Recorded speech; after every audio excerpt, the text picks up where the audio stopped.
เป็นเอิ้นว่าธรรมธาตุเป็นธาตุดังเดิมเป็นธรรมธาตุเดิมๆที่มันเพี้ยวมากมันบริสุทธิ์มากบ่ต้องการอาการปรุงแต่งใดๆมันมีแต่ความเบามันมีแต่ความโล่งมันมีแต่การตื่นของความบริสุทธิ์บ่มีเรื่องราวอิหยังบ่ได้เป็นอิหยังโลกใบนี้เขาบ่ทันได้ตื่นเขายอมบุญวายอยู่เขายอมทุกข์อยู่เอาก็มีหน้าที่แค่กระจายความรู้นี่พาเขามาในบ้านหลังนี้ในบ้านของผู้มีภาคทีมลาวเนี่ยคนทุกได้เพาะรู้สปป.ลาวเนี่ยพาเขามาในภาคสปป.ลาวเฮาผู้มีภาคของเฮาประเทศของเฮาพาเขามาในพื้นที่ของยุคใหม่พื้นที่ของยุคศรีวิไลพื้นที่นี้เป็นพื้นที่ของคนที่เข้าสู่กระแสยุคศรีวิไลเป็นพื้นที่ของธรรมะที่มันง่ายเป็นพื้นที่ของผู้ที่ได้ฟังธรรมแล้วเกิดปัญญาพ้นทุกข์บ่จมบ่ทุกข์ไปกับเรื่องใดเป็นพื้นที่ของผู้ที่แจ้งแล้วมีดวงตาเห็นธรรมแล้วพื้นที่ยุคศรีวิไลนี่เป็นพื้นที่ของทุกคนที่ได้รู้แจ้งแล้วว่าเฮาจะบ่เกิดเป็นพื้นที่ที่พวกเฮาทุกคนมาร่วมโตกันคุยกันแต่เรื่องจิตเรื่องวิชารู้แจ้งจิตลดทุกข์ให้กันและกันพาทุกคนเข้ามาในพื้นที่ศรีวิไลนี่ขยายพื้นที่ศรีวิไลนี่ให้มันใหญ่ขึ้นไปผู้ใดที่บ่ได้เข้ามาพื้นที่ศรีวิไลนี่มีแต่ความทุกข์เขาก็จะเริ่มได้ยินข่าวว่ามีพื้นที่หนึ่งเป็นพื้นที่ศรีวิไลมันบ่มีทุกข์เลยพื้นที่นี้ชื่อว่าพ้นทุกข์ได้พอรู้ทีมสปป.ลาวพื้นที่นี้เป็นพื้นที่ศรีวิไลผู้ที่เข้าสู่ยุคศรีวิไลแล้วพร้อมจะเข้าสู่ยุคศรีวิไลแล้วคุยกันแต่เรื่องจิตเรื่องวิชารู้แจ้งจิตเขามาร่วมโตกันเขาบ่คุยกันเรื่องทุกข์แล้วเขาได้เข้ามาแล้วเขาได้ฟังธรรมที่เป็นแก่นแล้วว่าทุกข์ทั้งหลายทั้งปวงมันบ่มีตัวตนอยู่จริงเอาสร้างความคิดขึ้นมานี่สร้างเสียงขึ้นมานี่เขาก็ไปหลงกับเสียงนี่ความคิดนี่กันเอาเองเขาก็เลยจมไปกับเสียงนี่ความคิดนี่นึกภาพว่าเขากำลังตำบักฮุงเมืองเปียงตำบักฮุงแซ่บๆเมืองเปียงนึกภาพเปียงคิดถึงการตำบักฮุงกินปิ้งไก่พร้อมข้าวเหนียวพร้อมข้าวปุ้นพร้อมคิดเมืองเปียงคงใหญ่ๆแซ่บๆเปียงเห็นภาพบ่มีเฮานั่งอยู่หันพร้อมมีเฮาลองหยิบมาซิมพร้อมใส่ถาดใหญ่ๆเลยหยิบมาซิมข้าวเหนียวจ้ำพร้อมมีไก่ปิ้งพร้อมปลาปิ้งพร้อมขนมจีนพร้อมเห็นบ่เห็นภาพบ่แล้วหยิบมากินเมืองเปียงนี่คือการคิดการนึกมันจมไปกับเรื่องราวนี่เลยอารมณ์เกิดตามมาอีกนี่คือมิติของการปรุงแต่งเห็นบ่เฮาคิดได้นี่ตอนนี้เฮากำลังฟังธรรมะอยู่เด้บ่ทันได้มีเรื่องราวนี่จริงๆเด้แต่เฮาสามารถสร้างเรื่องราวนี่ขึ้นมาในจิตได้มีเฮากำลังนั่งกินตำบักหุ่งแล้วถาดใหญ่ๆแล้วเนี่ยตำบักหุ่งอย่างแซ่บอย่างนัวเลยเข้มข้นมากเลยเนี่ยเป็ดแซ่บๆข้าวเหนียวคุยเลยยังกับปลาปิ้งพร้อมไก่ย่างพร้อมมีข้อหมูย่างพร้อมมีหมู่ญาติพี่น้องมันโฮมกันคุยกันนี่ฮะมีความสุขพร้อมเนี่ยนึกเบิ่งเปียงคิดนี่คือการคิดการนึกนะอารมณ์เกิดเนี่ยเห็นว่าเนี่ยนี่คือมิติของการปรุงแต่งพอเฮาเริ่มคิดเริ่มนึกอารมณ์เกิดเนี่ยเฮาไหลเข้าไปในมิตินี้แล้วเกิดเป็นอาการที่ว่าอยากกินจริงๆนี่ขึ้นมาอีกนี่แหละคือการไหลเข้าไปในกระแสของความคิดไหลเข้าไปในกระแสแห่งมโนภาพไหลเข้าไปในกระแสแห่งอารมณ์ ในอาการโมนี้มิตินี่ภพนี่นี่คือจิตเกิดเห็นบอกว่ามันเกิดแล้วมันจมเข้าไปในโลกไปโลกแห่งการปรุงแต่งแล้วแต่ก็ดิ้นรนอยากกินกันบ่ได้กินก็ถูกทรมานขึ้นมาอีกเห็นบ่ก็เนาะเข้าใจอ๋อทุกอย่างมันเกิดขึ้นมาย้อนเฮาคิดเฮานึกทุกอย่างเฮาสร้างขึ้นมาเองนี่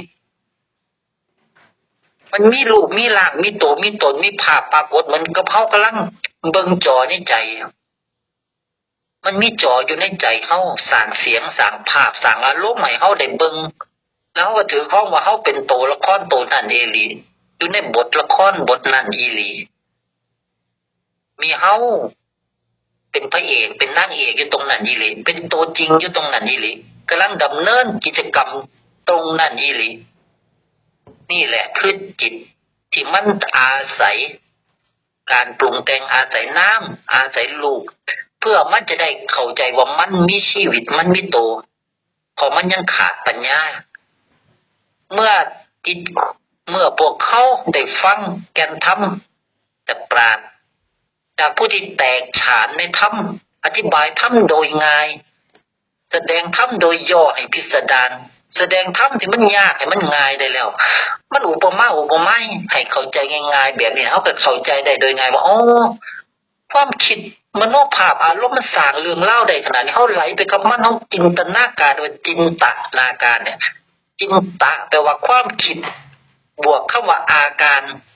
เป็นจินตนาการเป็นอาการของความคิดปรุงแต่งทั้งสิ้นเลยที่เขาอาศัยอยู่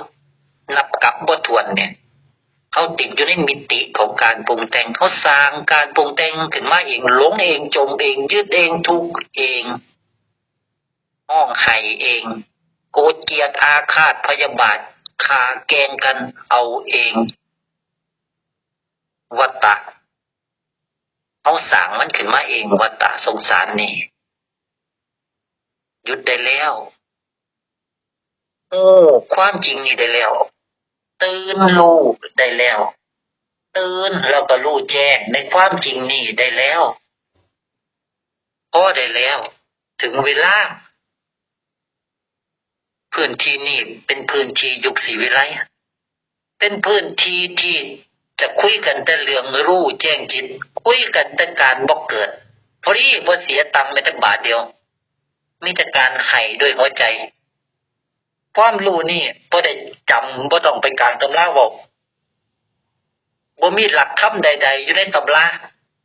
หลักธรรมมันออกมาจากจิตที่มันแจ้งแล้วมันเต็มแล้วมันบอกว่ายังมันก็เป็นธรรมไปหมดเป็นธรรมหมายความว่าเป็นความบ่ยึดถือสิ่งใดๆเป็นวิชาความรู้แจ้งว่าบ่มีสิ่งใดๆให้ยึดได้สักสิ่งเลยเอิ้นว่าสัพเพธัมมะอนัตตาติสัพพะแปลว่าทั้งหลายทั้งปวงธัมมะสัพเพธัมมะอนัตตาธัมมะทั้งหลายทั้งหมายถึงว่าสภาวะปรุงแต่งทั้งหลายทั้งปวงที่เอิ้นว่าน้ำธาตุเนี่ยมันล้วนแล้วเป็นอนัตตาทั้งสิ้นมันบ่มีตัวตนอยู่จริงเฮาสร้างมันเฮาอาศัยมันเพื่อสร้างการปรุงแต่งนี่ไว้สื่อสารเพื่อจะได้มาเรียนรู้ว่าเฮาคือธาตุต้นกำเนิดสร้างร่างกายขึ้นมานี่เพื่อจะรู้ว่าร่างกายนี่บ่แม่นเฮามาอาศัยกายนี่นั่นหมายความว่าเฮาบ่มีรูปร่างเฮาถึงมาอาศัยกายแม่นบ่เมื่อเฮาเข้าใจอ๋อเฮามาอาศัยกายนั่นหมายความว่าเฮาบ่มีรูปร่างแน่ๆนั่นหมายความว่ากายนี่บ่แม่นเฮามาอาศัยเพื่อเป้าหมายเดียวคือมาฮู้ความจริงนี่ที่นี่เฮาอาศัยอารมณ์สุขอารมณ์ทุกข์อารมณ์สงบอารมณ์เฉยๆเฮาอาศัยอารมณ์แสดงว่าธรรมชาติของเฮาบ่มีอารมณ์แน่ๆล่ะเข้าใจบ่เฮาอาศัยเสียงอาศัยการนึกภาพนั่นหมายความว่าเฮาบ่มีเสียงบ่มีมโนภาพด้วยเฮาเป็นธรรมชาติหนึ่งที่บ่มีเสียงบ่มีภาพบ่มีอารมณ์แล้วก็บ่มีความทรงจำเพราะว่าเฮามาอาศัยการจำแล้วบ่นำซ้ำเฮามาอาศัยอาการที่รับรู้อยู่ตอนเนี้ยตอนนี้กำลังรู้ได้ยินเสียงพระอาจารย์อยู่ตอนนี้เห็นมั้ย มันได้กลิ่นของมันเองมันรับรู้ถึงเสียงเองมันรับรู้ถึงการมองเห็นเองรับรู้ถึงรสชาติเองมันรับรู้ถึงการสัมผัสเองมันรับรู้ถึงอารมณ์ภายในของมันได้ด้วยอาการที่รับรู้นี่เขาอาศัยมันอยู่นั่นหมายความว่าธรรมชาติของเขาบ่มีอาการรับรู้ด้วยนั่นแหละคือธาตุบริสุทธิ์พวกเขาแท้ๆเพราะงั้นอาการโมนี่มันเป็นอนัตตาทั้งสิ้นพุทธาทั้งหลายจึงมาบอกพวกเขาว่าธรรมะทั้งหลายทั้งปวงมันเป็นอนัตตาทั้งสิ้นแม้แต่เสียงที่พระอาจารย์แสดงอยู่นี่มันก็เป็นอนัตตาทั้งสิ้นด้วยเป็นเพียงเครื่องมือที่มากใส่มาอธิบายมาซี่บอกพวกเขาว่าเสียงนี่บ่มีตัวบ่มีตนอยู่จริงเด้ออย่ามายึดเด้ออย่ามาถูกกับเสียงที่พวกเขาอาศัยอยู่นี่เด้อเขาแค่อาศัยมันบ่แม่นเขาเหมือนกับเขาอาศัยรถมันจะพังรถมันจะเฉี่ยวชนมันก็บ่แม่นเขาหรอกเขาแค่อาศัยมันขับได้ก็ดีแล้วมันจะมีร่องรอยบ้างมันก็บ่แม่นเขามีร่องรอยหรอกเนี่ยนี่คือการรู้แจ้งจิตให้เห็นชัดๆตอนที่เขานอนหลับลึกตอนที่หลับลึกนั่นแหละมันตัดทิ้งหมดเลยโตรู้ก็บ่มีตอนนั้นมันบ่รู้อีหยังจักอย่างตอนหลับลึกเลยอาการรู้ก็บ่มีความจำว่าเขาเป็นมนุษย์ก็บ่มีอารมณ์ทั้งหลายก็บ่มีร่างกายก็หายเสียงก็หายภาพก็หายทุกเรื่องราวทั้งหมดหายไปหมดเลยนั่นแหละจิตแต่มันขาดแค่ปัญญามันตื่นขึ้นมามันก็ไปเริ่มไม่หลงไม่ยึดถือว่าเป็นคนใหม่เพราะมันหลับไปกับเป็นจิตคือเก่ามันแสดงความจริงว่าฉันคือจิตนะแต่มันก็บ่มีผู้ใดมาบอกว่ามันเป็นจิตเพราะมันตื่นขึ้นมามันก็เริ่มคิดไม่อีกแล้วอาศัยร่างกายไม่อาศัยความคิดนึกอารมณ์อาการรู้อีกครั้งมันหลงยุดตลอดซุมื้อเลยมันบ่มีผู้ใดมาสี่บอกตอนนี้มีผู้มาสี่แล้วสี่ง่ายๆแบบนี้ด้วยบ่ต้องกลางตำราเลยมันเป็นหลักธรรมดาธรรมชาติพระพุทธเจ้าเพิ่นได้แจ้งต่อความจริงนี่สมัยนั้นบ่มีตำราเพิ่นก็ฮู้แจ้งแบบนี้เพิ่นก็เริ่มประกาศความรู้นี่ให้พวกเราได้ฟังสาวกก็จดถ้าแม่นยุคนี้ก็บันทึกเทปอย่างเดียวซุมื้อเนี่ย แม่นบ่อันเดียวกันสมัยก่อนเขาบันทึกเทปบ่ได้เขาก็จดกลายเป็นความรู้จดจำกันมาทั้งบ่สมบูรณ์หรอกเพราะว่าคนจดจะบ่เข้าใจคนเว้าได้บ่แต่ว่าคันมีการบันทึกเสียงนี่เข้าไปแล้วมันชัดเลยทีเนี่ยพอความรู้นี่ออกมาจากเสียงนี่บ่ต้องบันทึกมันต้องจดบันทึกเทปโลดเนี่ยมันได้ความจริงนี่จะอยู่กับพวกเขาจะคอยขัดเกลาจิตพวกเขาให้พวกเขาเป็นจิตอย่าไปเป็นรูปอย่าไปเป็นนามมีแต่รูปทั้งนั้นเลยโลกไปเนี่ยรูปย่างอยู่กับรูป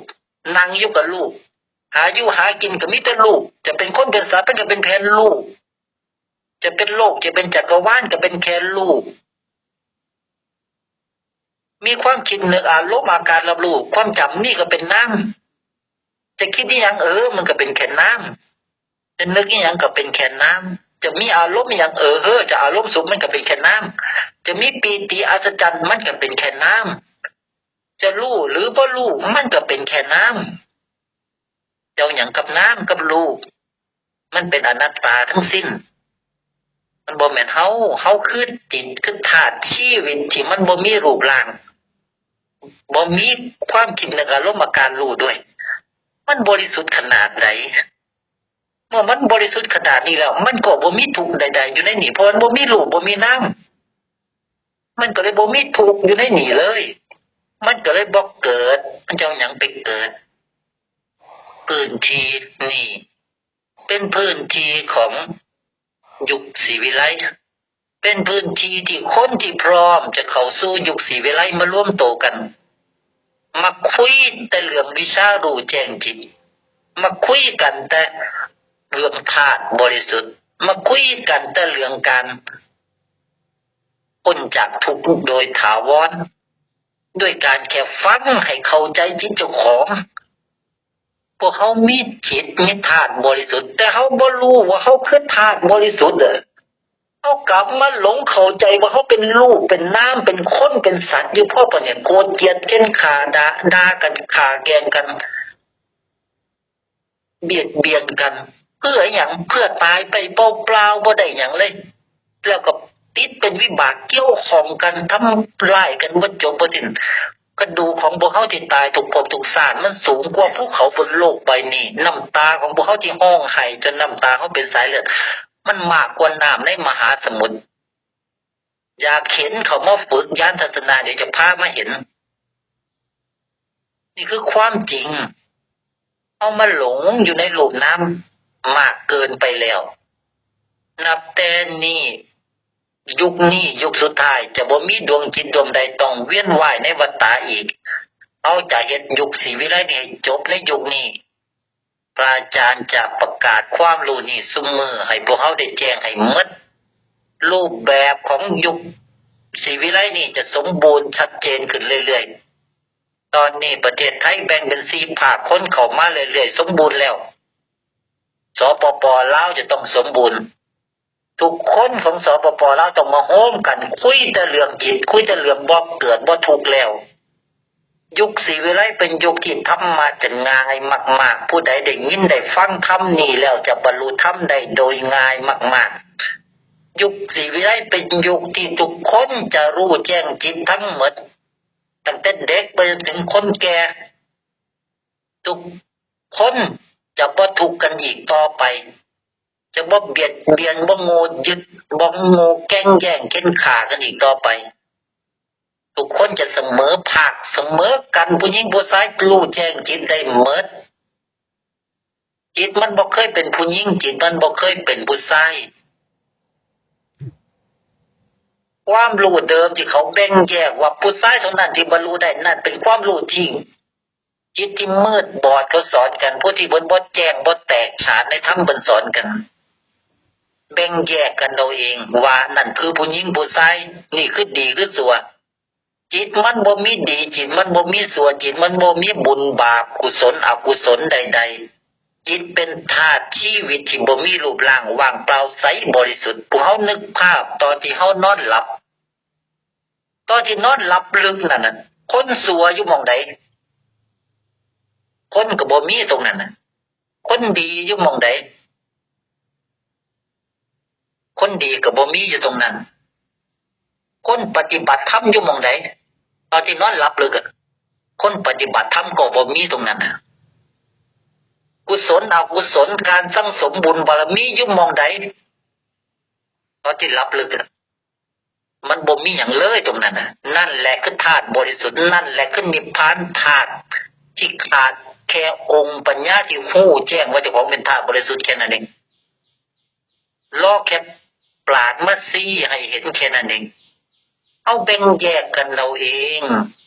ด้วยความโง่เขลาด้วยความบ่รู้แจ้งบ่แตกฉานเอิ้นว่าสาวกคือผู้ที่เอาตัวเองรอดบ่มีความรู้ที่แตกฉานในธรรมบ่คือจังพุทธะนี่เป็นเกิดมาเพื่อมันลื้อสัตว์เท่านั้นและความรู้เพิ่นแตกฉานมาบ่มีพุทธะองค์ใดแบ่งแยกสัตว์โลกเพิ่นเห็นว่าดวงจิตทุกดวงจะเป็นสัตว์เป็นคนหรือเป็นดวงวิญญาณเสมอกันหมดแค่บ่รู้แค่นั้นเองแบ่งแยกกันโดยรูปและนามกันเอาเองคิดจนทุกข์เอาเองแล้วก็ยึดทุกข์ที่ตนเองสร้างขึ้นมาเองหลงกับอารมณ์สุขที่ตนสร้างขึ้นมาเองหลงกับอารมณ์ทุกข์ที่ตนสร้างขึ้นมาเองสร้างภาษาสมมุตินี่ขึ้นมาเป็นภาษาเล่าแล้วก็มาหลงทุกข์หลงยึดกับภาษาที่ตัวเองสร้างขึ้นมาเองนี่เป็นอย่างจิตทั้งหลายถึงได้โง่เขลาได้ขนาดนี้ทั้งที่รู้ว่านี่คือภาษาสมมุติแต่ว่าบ่มีโตบ่มีตนอยู่จริง ทุกสรรพสิ่งถูกปั้นสมมุติขึ้นมาให้เขาว่านั่นคือต้นบักฮุงนั่นคือต้นบักม่วงเสียงสมมุติดีมันให้ค่ากับสิ่งนั้นทั้งๆที่สิ่งนั้นเขาบ่ต้องการภาษาเสียงนี่ให้ข่าวว่านี่คืออารมณ์ดีอาการนี่เขาบ่ต้องการภาษาเขาปรากฏแล้วเขาก็สลายเหมือนเฮาโยนหินลงน้ำมันก็เพิ่มแล้วก็สลายอาการกระเพื่อมนั่นบ่ได้เอิ้นว่าอารมณ์ดีอาการกระเพื่อมนั่นบ่ได้เอิ้นว่าอารมณ์ชั่วอาการกระเพื่อมนั่นบ่ได้เอิ้นว่าคนดีหรือคนชั่วเข้าใจบ่เอาฟังแล้วเป็นไดบ้างเปิดไมค์ดูชัดบ่